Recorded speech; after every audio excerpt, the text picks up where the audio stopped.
Habemus Papam, we have a Pope, Leo XIV. Now, the media are telling you he's an American, he's a White Sox fan, but we have the full portrait of the new Pope and what it means to the Church on this edition of the Conclave Crew.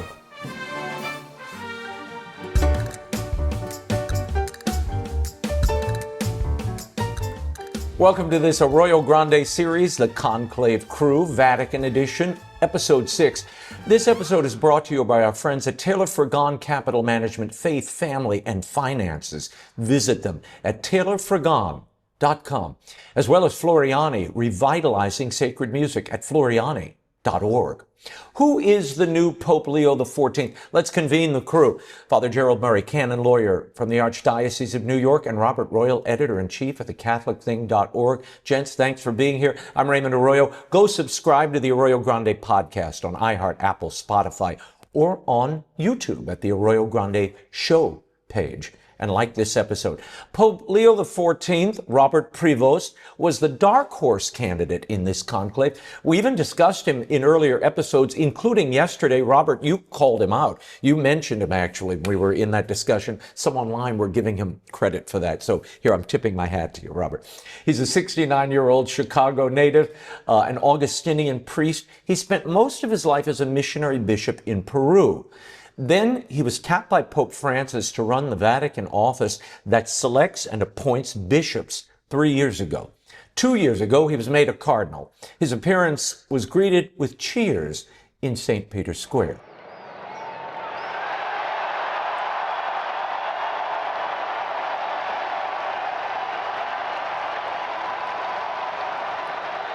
Gents, let's start with the name. I have to tell you, I was standing in the square. The Italians were not too happy with this selection. The Americans were jubilant. The Italians were a little less so. Let's start with the name. From Leo the Great, there have been 13 popes with that name, Leo. Why do you think he chose it, Father Jerry? I think he's signaling that he wants to continue with the teaching of Pope Leo XIII, who is the father of Catholic social teaching in the modern era, and precisely because Leo XIII was a great defender of the working man, of the rights of workers to organize, to form unions. But we also have to remember that he also condemned socialism and he defended the right to private property, which in reality is also part of Catholic social teaching, despite what some social justice warriors occasionally claim. So I think this is a very important signal that he's very interested in the social teaching of the Church, maintaining a presence in the, we could say, the public square as regards economic life. Bob, any further reflections on that choice of Leo? I was surprised, actually. Another Leo.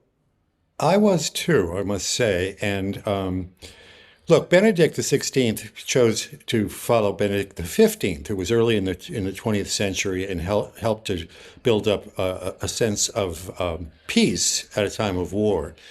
I get the impression that Leo XIV wants to reach back, as Father was saying, to that foundation of modern Catholic social thought in Leo XIII. In my book, A Deeper Vision, which is about the modern Catholic intellectual tradition, I have a great, an intricate and careful analysis of what Leo did. And one of the things that Leo did was he also created the resurgence of studies of St. Thomas Aquinas, and he linked the two. So much so that my friend Russell Hittinger, who's an expert on natural law and modern Catholic social thought, has pointed out that Leo never talked about social thought without mentioning St. Thomas.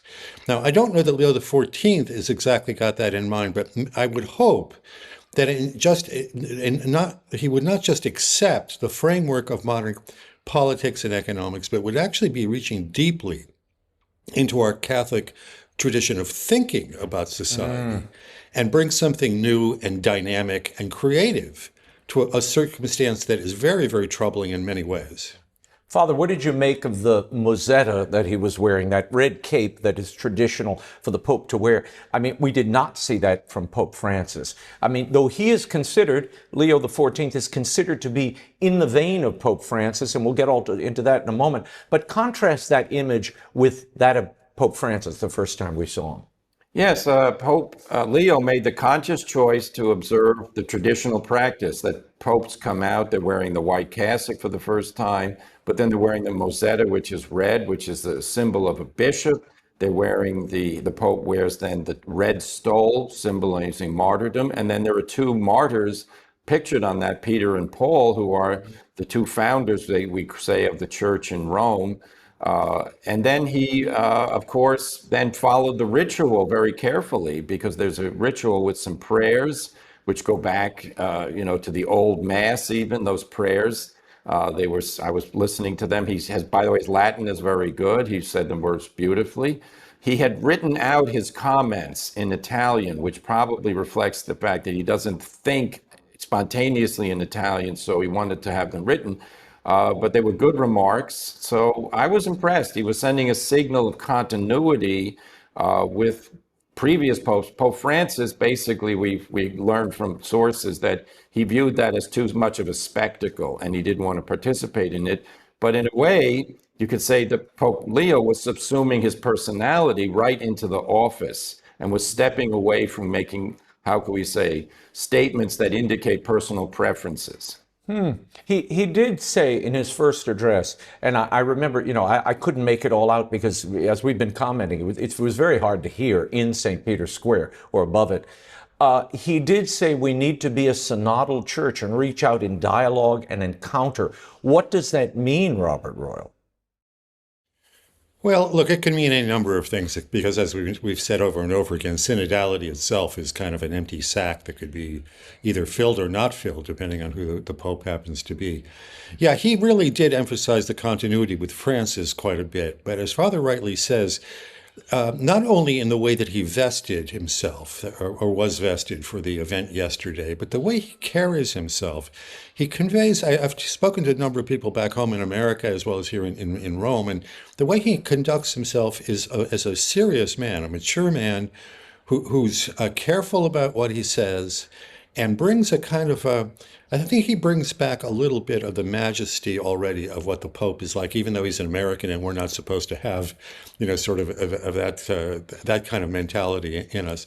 It'll be interesting to see where that goes, because you can be in continuity with the previous Pope and yet at the same time practice a certain innovation. And the very fact that he chose that name, that jumped back a century and more to the name of Leo, it'll be interesting to see where he goes. And I don't think we can predict. Father, I thought of you when I heard that. We were standing on the balcony together. You were doing a hit, and I was right there. And I thought, my gosh, how much time have we spent trying to determine what the term synodality means? And here's the Pope saying, we need a synodal church. I've been waiting for this. What is your take on that? And what do you think he intends? Well, I think he's signaling to the cardinals and others, particularly the cardinals who voted for him, that he is going to not stop this synodal process that Pope Francis began, because it's quite clear those who criticize the synodal path were hoping to elect a pope who would put an end to it. That certainly was my hope, because synodality is a vague concept, and it really is a change from what it originally meant. Synodality is based on the word synod. Synod in the modern sense was created by Paul VI after Vatican II to have a forum in which bishops throughout the world would meet periodically to advise the Pope on the needs of the church in the modern world. Pope Francis turned it into a meeting of laity, priests, deacons, nuns, and bishops, and gave everybody an equal vote. And this was indicative. It's kind of like it was a stage post, or a way station on the way to what they're going to have in 2028, which is the ecclesial assembly, in which bishops will not be the majority in Rome. And I wrote a column at the Catholic thing tearing into it, which it deserves to be. We are not a church in which the hierarchy is an appendage. It's a hierarchical church with synodal experiences. It's not a synodal church with hierarchical appendages. That's what I'm very much afraid of. So it's not clear what Pope Leo means by synodal church, but if it means the ecclesial assembly in 2028, well, get ready, because there's going to be a lot of opposition based on the fact that this is completely at odds with the hierarchical nature of the Catholic Church. Well, it's also at odds with the founding of the church. The Lord didn't bring all the disciples and everybody following him through Galilee and say, hey guys, you all have the power to loose and bind. Whatever you bind on earth is bound in heaven, and loosed on earth is loosed in heaven. No, he gave that only to Peter and then to the apostles. It's a very limited group. So it does kind of corrupt the vision of church governance when you start bringing atheists in and non-believers in, everybody and their dog in, and then and only a select group of cardinals who agree with you. That's a problem. Bob, I'll give you the last word on this. Yeah, I think that the next stage to look toward, because Father's right, that 2028 is, if that's going to continue on the way it was originally planned, that's going to be a big problem. Which but Pope we Francis know that approved from the Gemelli Clinic, from his Right. his hospital bed. But we know that in June, those 10 study groups that were established at the end of the last synod in October, that basically took the hot button issues off the table, women deacons, all that sort of stuff. Their reports are due in June. So presumably those committees have been working on this all this time, in spite of the fact that Francis was ill. They're supposed to deliver reports in June. If they do that and they are submitted to Pope Leo, we can see how he reacts to that, what he's going to do with them. Does he immediately kind of publish them, or does he say, well, let me think this over a bit? That'll be our first indication, I think our first solid indication of what he intends to do. Look, we always said, and I was told by cardinals, including many of whom we had meetings and dinners and encounters with over the last 10 days or so, that an American could not be named Pope. America's already powerful enough. You don't need an American Pope. Yet, Pope Leo is the first American in history. Why do you think they elected him, Father? I'm told in part because of the financial straits of the Vatican. A $2 billion deficit, $400 million in unpaid pensions. Father, why an American? Well, I think that's one of the two important reasons. Well, there are a number of reasons, but I'll give two that I think are important. One is precisely this. They understand that someone coming from what we call the Anglosphere, in other words, the Anglo-Saxon world, English-speaking world, that financial competence and rigor are normal in the operations of the economies of England, Australia, Canada, and the United States. And therefore, there's hope that he will bring that kind of vision to the reform here, because we're talking $2 billion pension hold. We're talking major operating deficits every year. We're talking mismanagement of assets. So hopefully Pope Leo will bring in some very serious and powerful minds and voices to say, no, we're going to top to bottom renewal. Secondly, he really is a Latin American in experience because his priesthood was lived in Peru at the beginning, and then at the end when he was a bishop in Chiclayo. His Spanish is perfect. So he is, by experience, he's really a Latin American, but he's also a North American. So he's both Americans. I think that was attractive. Other reasons, of course, has to do with the fact that he was appointed to this important position at the Dicastery of Bishops by Pope Francis and made a cardinal by him. So the continuity with Pope Francis is assumed by those who voted for him, because they would say he wouldn't be here to be elected Pope if it weren't for Pope Francis. Those are some of the things I think are going on. Bob, how do you think this will impact having an American Pope, Pope Leo? How will that impact his relationship with America, which we have to say has been tense since Trump came to town? Yeah. Look, I hear some people saying, and this is part of that over-speculation that takes place at a moment like this. I hear some people saying that the cardinals chose him to confront Trump. Yeah, I think this is utter nonsense, because what they're primarily concerned about are some of the issues we just mentioned that are really pressing on the church at this moment. In fact, it might actually help that he knows the United States pretty well. I was a little bit disappointed that he didn't use any English during his initial address last evening, because look, he is very much a Latin American now. He's very much a Roman. He's spent a number of years now in Rome. But darn it, you are who you are. I mean, you started on the south side of Chicago. I think you ought to be proud of that. And it's, we are all sensitive to the cultural issues like synodality, homosexuality, women priests, all that sort of thing. But I think he's shown himself to be a safe pair of hands. And as I said earlier, he's impressed a number of people. He's even impressed me. I mean, I'm just seeing him on TV. But the emotion that he showed last night and the kind of maturity that he seems to radiate. I think if you were looking around and saying, look, we need to clean house here in Rome and calm down a bit and take some of those practical steps that we know we need to take, but we don't seem to have been able to do, you could be worse. And on top of it, he knows a lot of these bishops who've been appointed because he was the head man in that office. So there are a number of things that come together that could be helpful. He probably isn't going to look that American to most Americans back in North America, but he is an American. Yeah, and I won't rub it in I won't rub it in that I predicted yesterday that it is not impossible.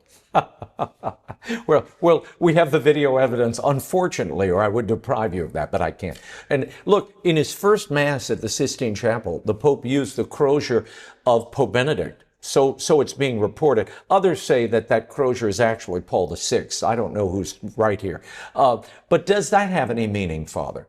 Yes, and he also began the sermon in English. He did off-the-cuff remarks in English. I think somebody told him, the Americans are waiting for you to talk in English at the balcony, which he didn't do. Yeah, I mean, he's stressing continuity and with not just Pope Francis, but Pope Benedict and even John Paul. He had quoted John Paul, let's just say this, the sermon was a very serious sermon in which he talked about practical atheism, talked about challenges in the modern world that the church faces. He talked about the necessity of preaching the gospel to the world.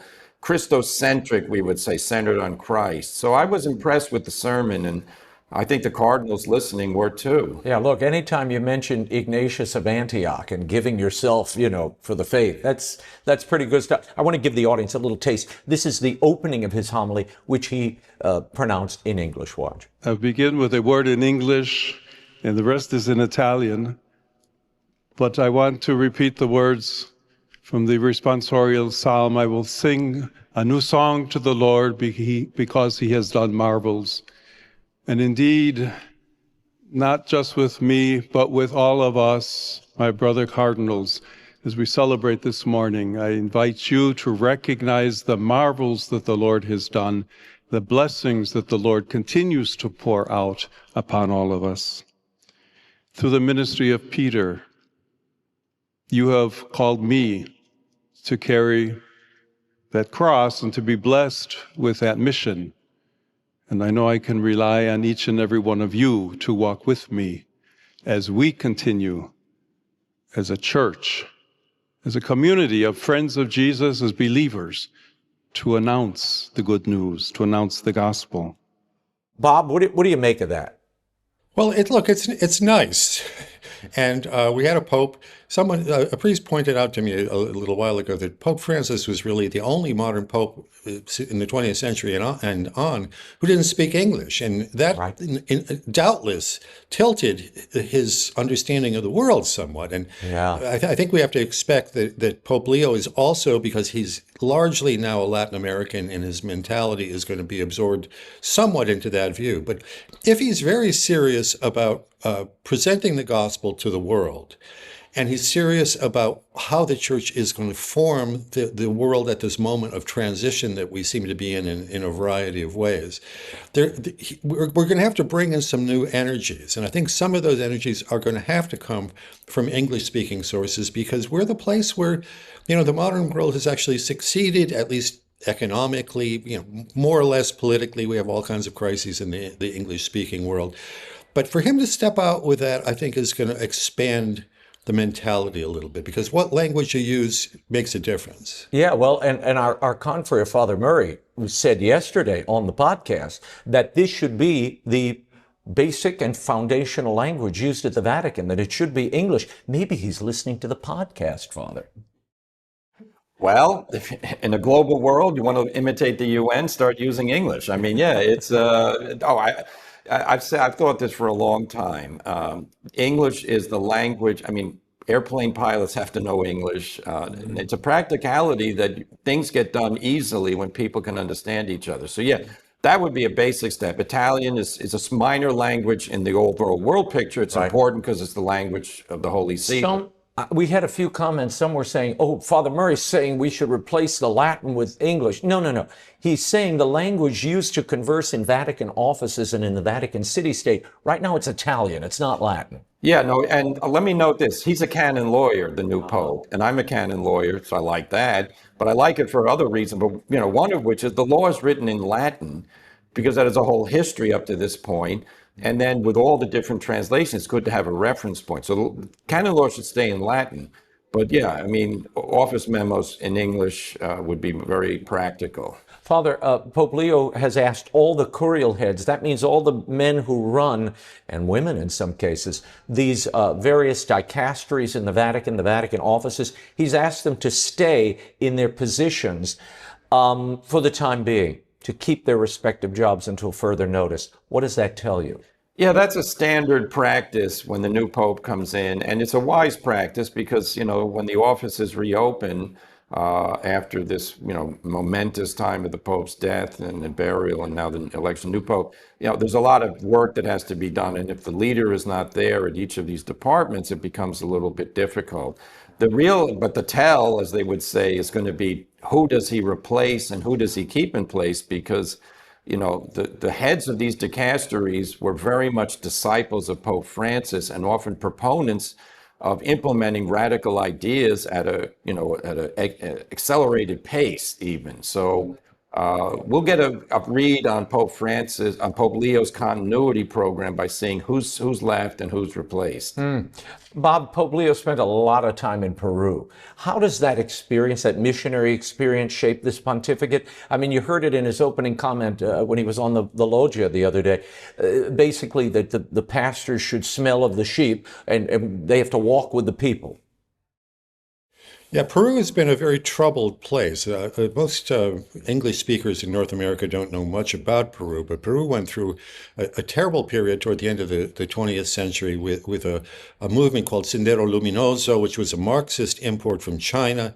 It just ripped up the whole society. They began to reform, and in recent decades too, they've had a number of political ups and downs, let's put it that way. So he's confronted in Chiclayo is a relatively small diocese. I have a personal connection with it because a priest that I grew up with in my little parish in Connecticut was sent as a missionary down there.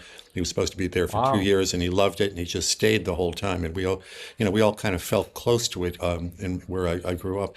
But look, he's seen that. I think he was the vice president of the Bishops' Conference there, and so he's seen the turmoil of Latin America, and in a way. That political turmoil maybe is something that he's thinking about when he takes the name Leo XIV.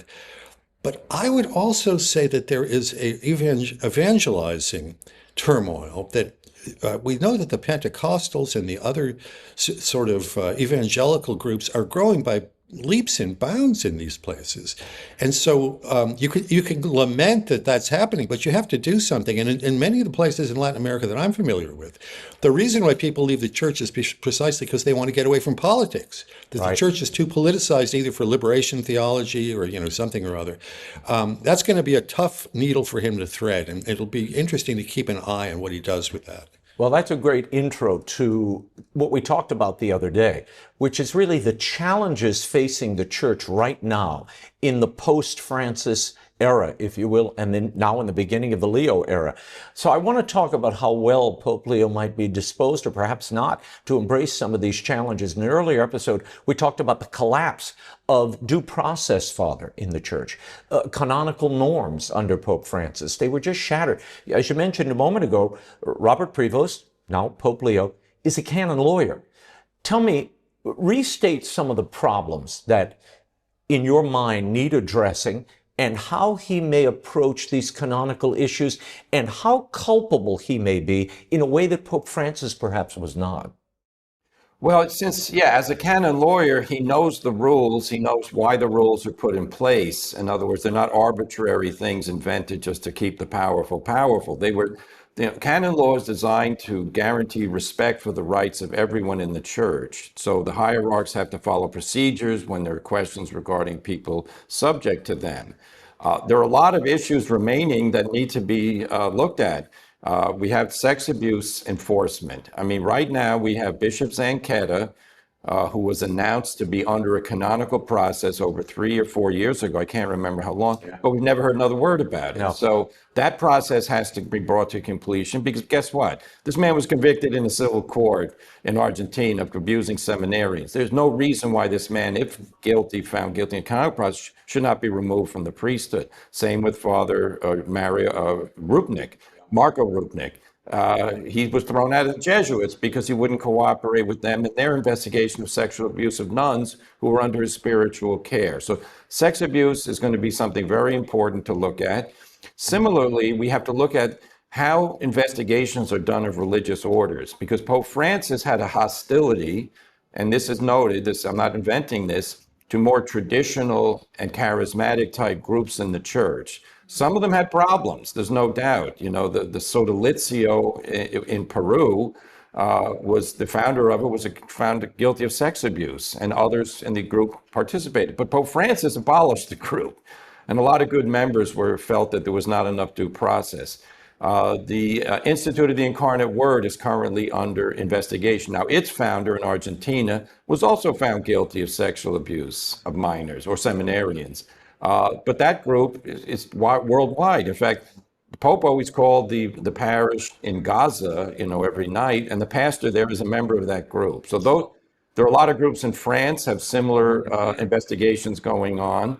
We never heard the end about the Franciscans of the Immaculate in Italy and elsewhere. They were put under a moderator and no resolution was. So there are going to be those canonical investigations that need to be completed. Opus Dei, they changed the law regarding personal prelators. It's a complicated canonical thing, won't go into, but Opus Dei was given the opportunity to submit their own revised statutes. And they were at a meeting when the Pope died in which they were going to come up with their final proposal. So they suspended the statute proposal. The new Pope's going to have to take that up. So those are some of the things. These are canonical issues.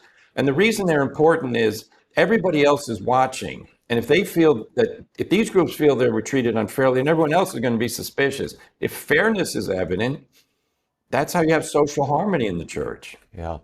Let's get into some of the other areas the Pope will be contending with. The Pope Leo, when he was Cardinal Robert Prevost, is being quoted in the media as saying this in a 2012 address: Catholic pastors who preach against legalization of abortion or the redefinition of marriage are portrayed as being ideologically driven, severe, and uncaring. He went on to call out the media for depicting the, quote, homosexual lifestyle and same-sex partners with their adopted children as a challenge.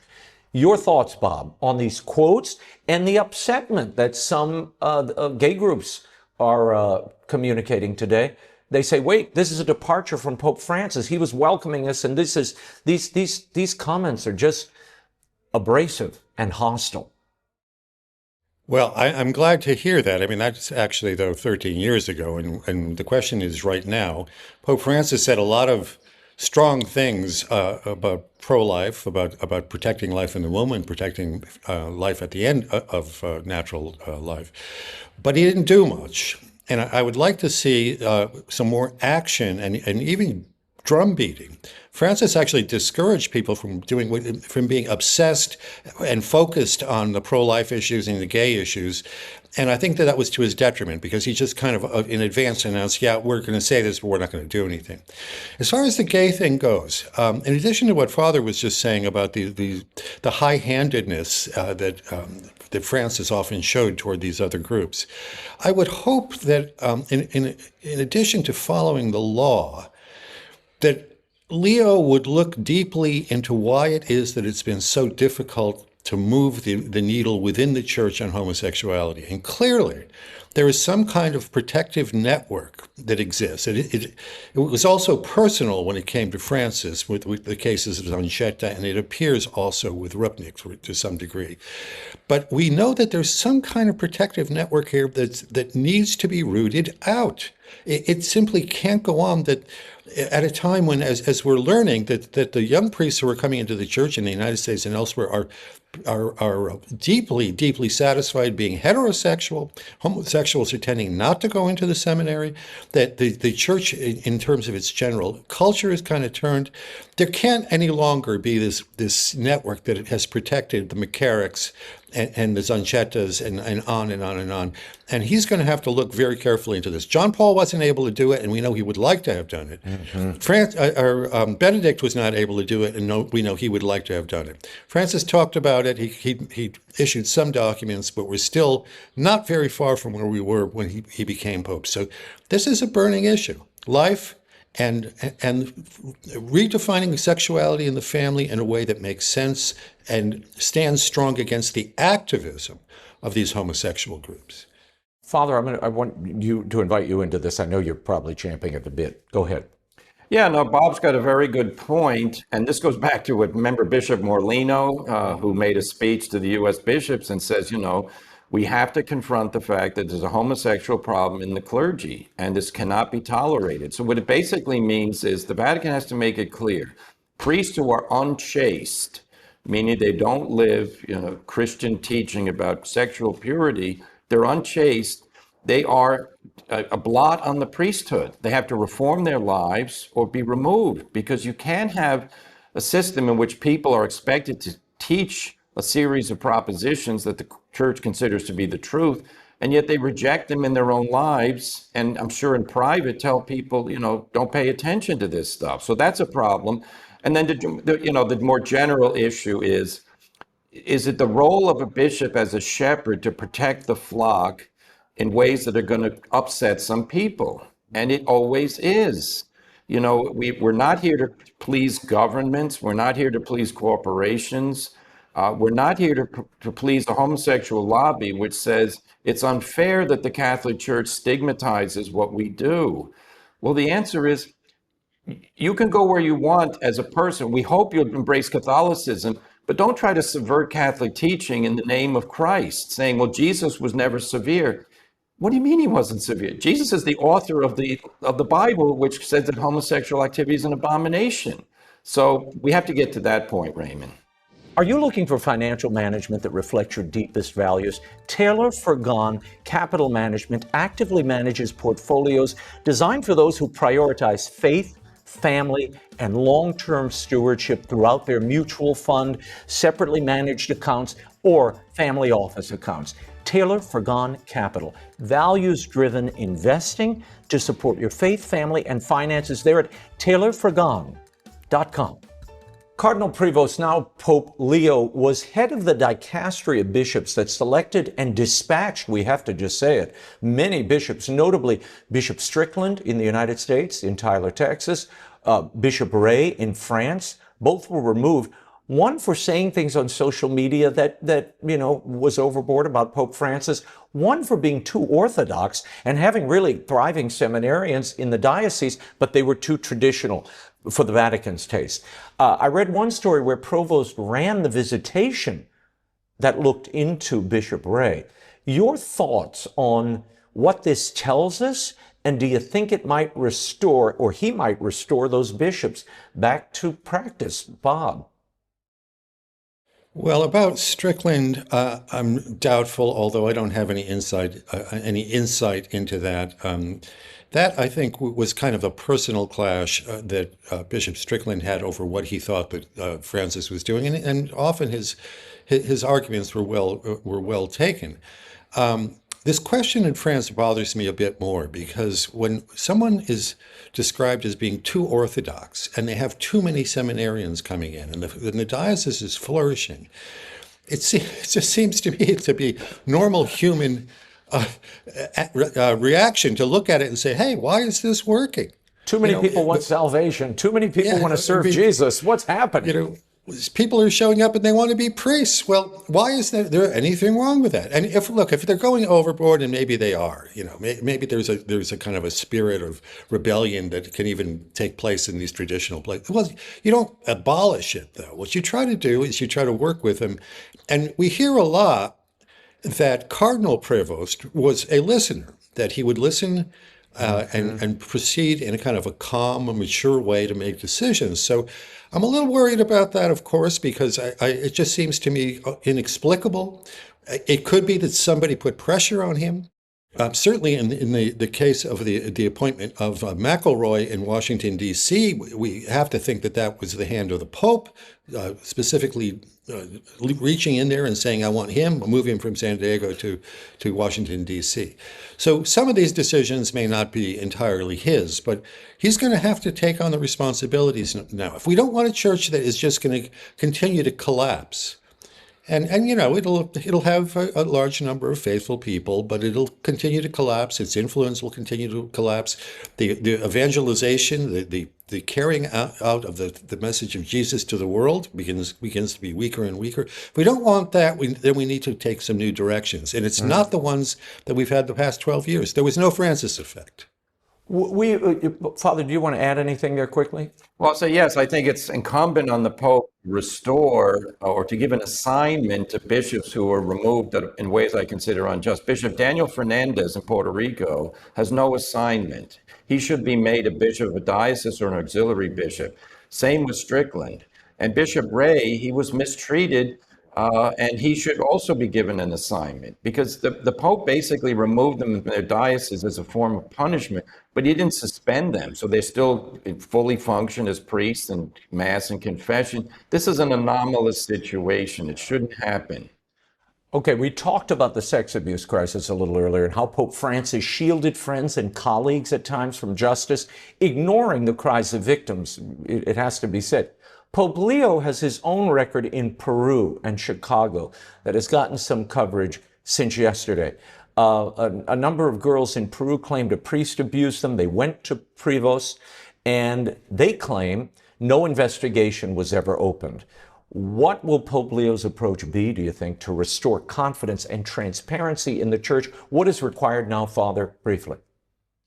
Well, this case in Peru, I read, from the point of view of the complaining people, meaning the people feel offended by what Cardinal Prevost, how he handled the matter. I think it would be good if we got an explanation of that. The Peruvian bishops issued a statement a while ago saying that he did everything right. The canon lawyer for the 3 girls who say they're abused by 2 priests say he didn't. So I think we need enlightenment on that. There's also the case in Chicago where, as head of the Augustinian order, he assigned a priest to live who'd been accused by multiple accusations of sexual abuse of minors. He was put into a rectory, which was located in close proximity to a Catholic grammar school, and that this was in fact something that Cardinal Suppic had apologized for previously, doing a similar assignment. So those things should be dealt with, and